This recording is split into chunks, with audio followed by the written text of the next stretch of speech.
avait deux facteurs influençant la création du projet. La première, c'était que cette année-là, les prix des céréales agricoles étaient très bas, donc on perdait presque de l'argent à vendre nos céréales.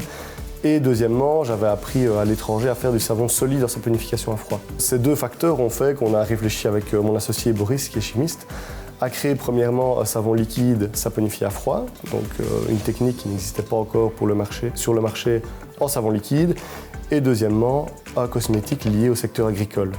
Encore une fois, une chose qui ne se faisait pas du tout. Alors comment lier le cosmétique au secteur agricole? Étant donné que nous, nos savons sont faits à base d'huile 100% vierge, d'huile végétale simplement, et l'huile d'olive ne pouvant pas être produite actuellement, en tout cas en Belgique, on a cherché une huile en propriété similaire à l'huile d'olive et qu'on pouvait utiliser en transformation, en saponification à froid.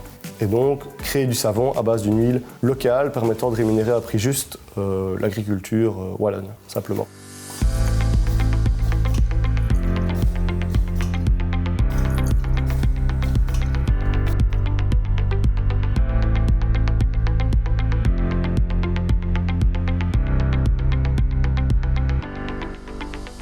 Tout l'objectif, c'était de créer une diversification agricole pour sécuriser le revenu agricole. Quand les cours de l'agroalimentaire chutaient, on avait quand même une solution de repli qui était le cosmétique.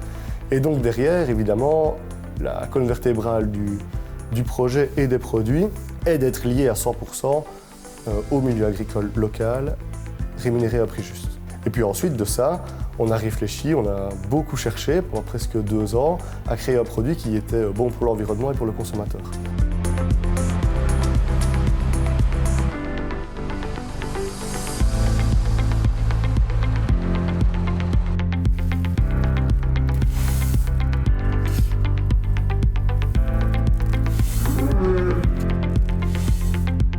Que ce soit en alimentaire ou en cosmétique, dans tous les cas, quand on presse du tournesol, on a 60 à 70% de pertes en biomasse, ce qu'on appelle du tourteau de tournesol, et ce tourteau de tournesol est riche en protéines. On est parti aussi du constat que la Wallonie n'était pas autosuffisante en protéines, et donc de par cette filière, on va participer à l'autonomie protéique de la Wallonie.